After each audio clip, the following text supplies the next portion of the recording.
आप लोगों ने इस बात को हमेशा सुना होगा कि राहु एक ऐसा प्लेनेट है जो कि आपको करोड़पति, अरबपति, खरबपति न जाने क्या क्या बनाता है। जब से राहु का ट्रांजिट आपके थर्ड हाउस में हुआ है, तब से मैं भी इस बात को लगातार कह रहा हूं कि ये राहु का ट्रांजिट धनु राशि लग्न के जातकों के लिए बहुत शुभ है।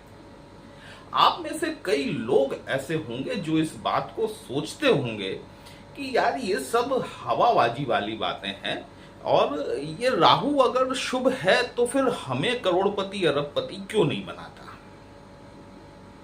ये सभी लोगों के मन में ये बात आती है। आज हम बहुत इंपॉर्टेंट टॉपिक पर चर्चा करने जा रहे हैं और मैं निवेदन करूंगा आपसे कि आप सब अंत तक देखेंगे तो आपको बहुत कुछ आज सीखने और समझने के लिए मिल जाएगा, क्योंकि राहु देव अपना नक्षत्र परिवर्तन करने जा रहे हैं।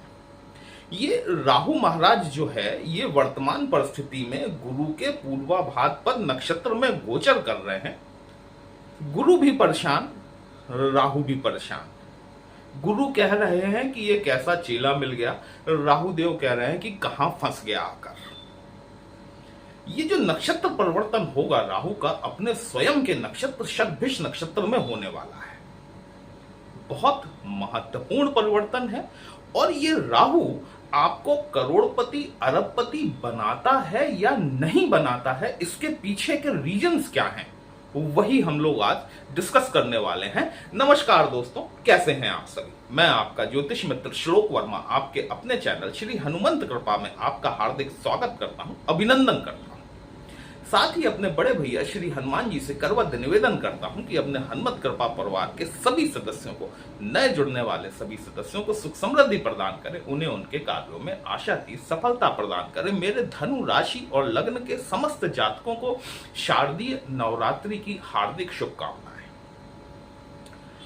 महत्वपूर्ण प्लैनेट है, कलयुग का राजा कहा जाता है, अरबपति, करोड़पति, खरबपति बनाने वाला इसे कहा जाता है। लेकिन ये क्यों नहीं बनाता?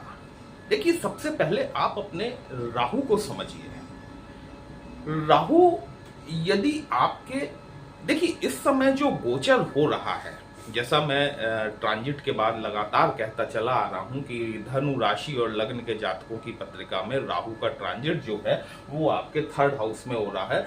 बहुत परफेक्ट ट्रांजिट है ये। उसके बाद भी कई जातक ऐसे होंगे जो कहेंगे कि हमें तो कुछ नहीं मिला, बल्कि हमें परेशानी का अनुभव और करना पड़ा, और यदि राहु की दशा अंतरदशा चल रही है तो हम तो उलझ गए।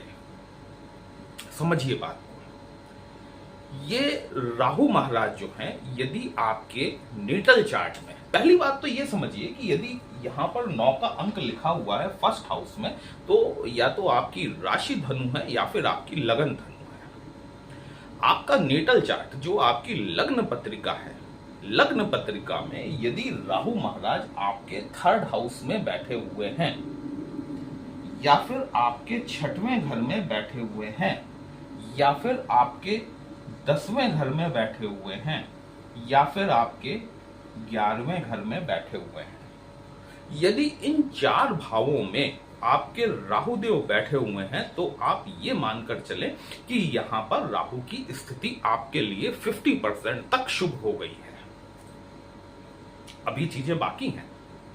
अब यहां से दूसरी चीज निकल कर आती है जिसे हम कहते हैं नक्षत्र। आप जानते हैं कि 27 नक्षत्र होते हैं। 27 नक्षत्रों में राहु देव के स्वयं के अपने 3 नक्षत्र होते हैं, जिसमें से कि एक होता है आद्रा, दूसरा होता है आपका स्वाति, तीसरा होता है शतभिष। ये तो राहु देव के अपने स्वयं के नक्षत्र हो गए। इनमें बैठकर राहु बहुत बढ़िया परिणाम देते हैं। इसके अलावा यदि हम बात करें तो शुक्र के नक्षत्र भरणी, पूर्वाषाढ़ा, साथ ही पूर्वा फाल्गुनी, ये नक्षत्र भी राहु के लिए परफेक्ट नक्षत्र होते हैं। इनके अलावा यदि हम बात करें तो चंद्रमा का हस्त नक्षत्र और साथ में रोहिणी नक्षत्र, ये जो नक्षत्र हुए टोटल आपके, इन नक्षत्रों में यदि आपके राहु महाराज बैठे हुए हैं तो राहु महाराज अब आपके लिए 100% शुभ हो गए। अब कुछ क्वेश्चंस ऐसे भी उठेंगे कि आप कह रहे हैं कि राहु इन चार भावों में से कहीं बैठा हो, मेरा बैठा है। आप कह रहे हैं इन नक्षत्रों में से किसी एक नक्षत्र में जाकर बैठा हो, मेरा बैठा है। फिर भी अपनी राहु की दशा और अंतरदशा में मैं जितना पीड़ित और परेशान हुआ उतना कभी नहीं हुआ। वीडियो अंत तक अवश्य देखिएगा, आज आपको बहुत सारी क्लैरिटी मिलने वाली है आपके राहु के बारे में। आप कोई भी ऐप चलाते हैं, एस्ट्रोटॉक चलाते हैं, एस्ट्रोसेज चलाते हैं, कोई भी ऐसी एस्ट्रो की ऐप जिस पर कि आप अपनी पत्री बनाते हैं, उस पत्री में आप षोडश वर्ग में जाइए। षोडश वर्ग में एक चार्ट आएगा जिसको कि हम D3 चार्ट कहते हैं। इसको हिंदी में देशकाण चार्ट भी कहा जाता है। इस देशकाण चार्ट में राहु की स्थिति देखिए। यदि देशकाण चार्ट में राहु आपके 6वें भाव में बैठे हुए हैं, यदि आपके 8वें भाव में अष्टम भाव में बैठे हुए हैं, या फिर आपके 12वें भाव में जाकर बैठे हुए हैं, ये राहु अपनी दशा अंतरदशा में इन हाउसेज में बैठने के बावजूद, इन नक्षत्रों में बैठने के बावजूद भी आपको अपनी दशा अंतरदशा में जबरदस्त तौर पर परेशान कर सकता है।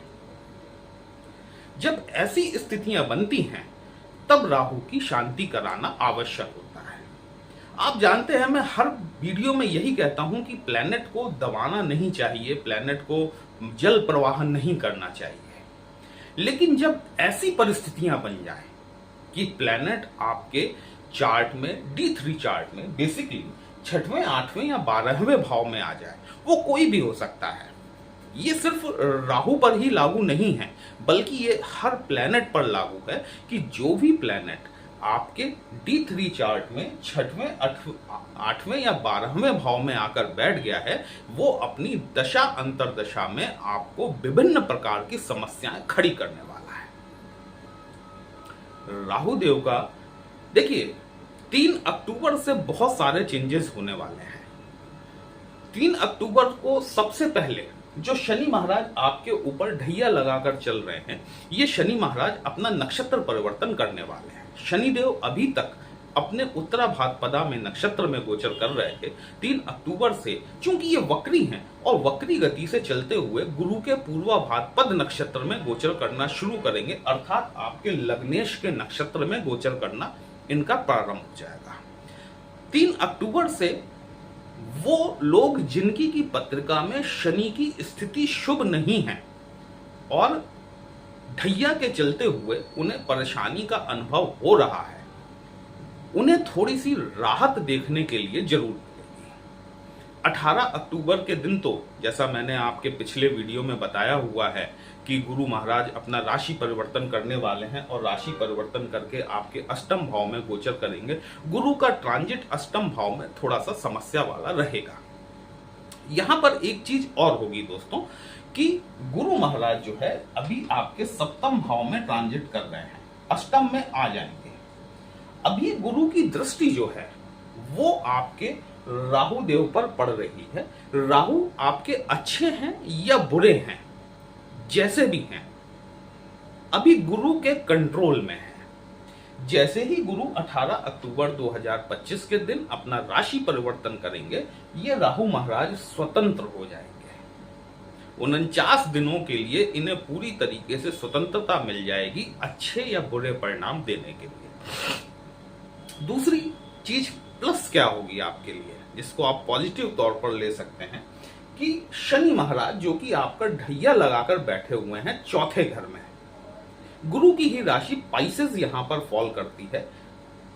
जब गुरु अष्टम भाव में गोचर करना शुरू करेंगे तो गुरु की दृष्टि जो है वो शनि पर आ जाएगी। ये शनि महाराज जो है चूंकि गुरु के घर में ही बैठे हुए हैं और साथ ही साथ जब गुरु की दृष्टि भी उनके ऊपर आ जाएगी, यदि ढैया से आप परेशान हैं इन 49 दिनों में आपको बहुत रिलैक्सेशन देखने के लिए मिलेगा कि एक तो शनि गुरु के नक्षत्र पूर्वा भाद पदा में गोचर करना शुरू करेंगे, दूसरे गुरु स्वयं अपनी ही राशि को देखना शुरू कर देंगे, अपनी उच्च की राशि में बैठेंगे। ठीक है, जब कोई प्लैनेट अपनी ही राशि को देखता है तो अपनी राशि अपने घर को बढ़ाने का काम करता है, उसमें बैठा हुआ शत्रु उसको दबाने का काम करता है। यदि आप ढैया के चलते हुए परेशान हैं, देखिए एक बात हमेशा याद रखिएगा, मैं हमेशा इस बात को कहता हूं कि 7.5 और ढैया कोई मायने उस समय नहीं रखते जब आपकी दशा अंतरदशा आपके फेवरेबल प्लैनेट की चल रही।